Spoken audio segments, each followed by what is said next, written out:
দুৰ্গা পূজা আপুনি ধুবুৰীত যি সময়ত উত্তপ্ত আছিলে সেই সময়তে গৈছিলে আৰু কিছুদিন আগতে জামায়াতে ইছলামী গ্ৰুপৰ অলপ দেখা গৈছে স্যাৰ। ধুবুৰীত কোনো উৎপাত নাই, ধুবুৰীত একো গণ্ডগোল নহয়। দুৰ্গা পূজাৰ সময়তো শ্বুট এণ্ড চাইট অৰ্ডাৰ থাকিব, আমি অৰ্ডাৰ উইথড্ৰ কৰা নাই, চলি আছে। গতিকে ধুবুৰীত গণ্ডগোল কৰিলে বিপদ আছে।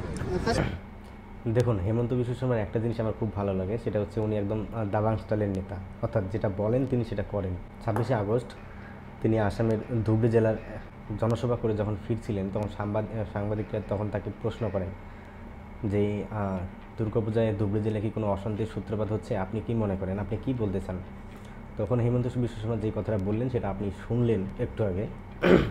তো আমি আপনাদের যদি বিশ্লেষণ করে বলি, সেটা হচ্ছে যে কিছুদিন আগেই আসামে একটি খবর খুব ভাইরাল হয়ে যায়, যেটা শুধু আসাম নয়, যেটা পুরো ভারতবর্ষে ভাইরাল হয়ে যায়। সেটা হচ্ছে যে আসাম সরকার বাংলাদেশ সীমান্তবর্তী যে সমস্ত জেলাগুলি রয়েছে সেই সমস্ত জেলাগুলিতে বন্দুকের লাইসেন্স দিতে শুরু করে সাধারণ মানুষকে, অর্থাৎ ভারতীয় নাগরিক এরকম কোনো ব্যক্তি জাস্ট আবেদন করলেই তাকে বন্দুকের লাইসেন্স দিয়ে দিচ্ছে আসাম সরকার, যেটা নিয়ে ভারতবর্ষে বিতর্ক সৃষ্টি হয়।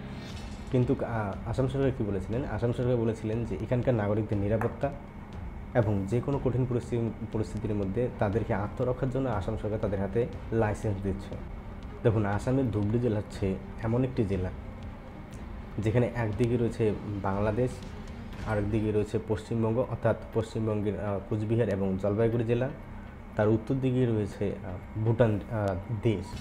আপনারা ম্যাপের মধ্যে দেখতে পাচ্ছেন যে ধুবড়ী জেলার যে আয়তনটা বা ধুবড়ী জেলার যে ভৌগোলিক অবস্থানটা সেটা কতটা সেন্সিটিভ। আর এই জায়গাটার মধ্যেই সবচেয়ে বড় গণ্ডগোলটা হয়ে থাকে, কারণ তার দুদিকে রয়েছে আন্তর্জাতিক সীমান্ত এবং একদিকে রয়েছে পশ্চিমবঙ্গ, অপর দিকে রয়েছে বিস্তীর্ণ আসাম।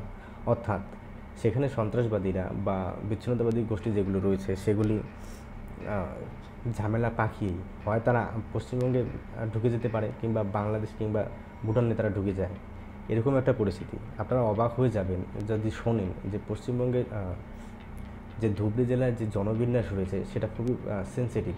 অর্থাৎ 100 জন লোক সংখ্যার মধ্যে প্রায় 73% সংখ্যা মুসলিম, বাকি 26% লোক হিন্দু।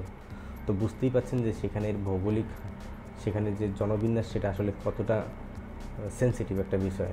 আর তাই আজকে যখন আসামের সাংবাদিক বন্ধুরা হেমন্ত বিশ্ব শর্মাকে যখন জিজ্ঞাসা করলেন, তখন হেমন্ত বিশ্ব শর্মা হেসে একটা কথা বললেন যে আগামী আসছে দুর্গাপূজায় যদি কোনো ব্যক্তি বা ব্যক্তিবর্গ বা জনগোষ্ঠী দুর্গাপূজার মধ্যে অশান্তি সৃষ্টি করার চেষ্টা করে, তাহলে পুলিশকে শ্যুট অ্যান্ড সাইটের নির্দেশ দেওয়া হয়েছে। তিনি আরও উল্লেখ করেন যে আমরা আগে থেকেই যে অর্ডারটা দিয়ে রেখেছিলাম সেটা এখনও আমরা তুলিনি।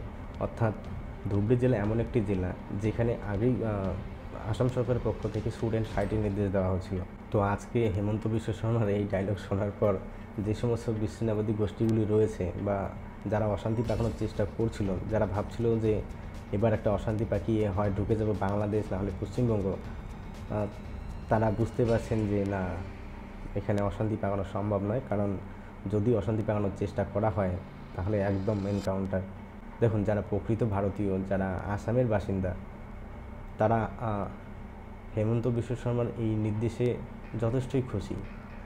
তো পশ্চিমবঙ্গবাসী এমন একজন হেমন্ত বিশ্ব শর্মা কবে পাবে মুখ্যমন্ত্রী হিসেবে, তো সেটা তো সময় জবাব দেবে। সেটা তো আমরা ভবিষ্যতে দেখতে পাবো যে পশ্চিমবঙ্গে এমন একজন মুখ্যমন্ত্রী পায় কি না যে শ্যুট অ্যান্ড সাইটের নির্দেশ দিয়ে রাখবে আগেই, তো সেটা সময় বলবে।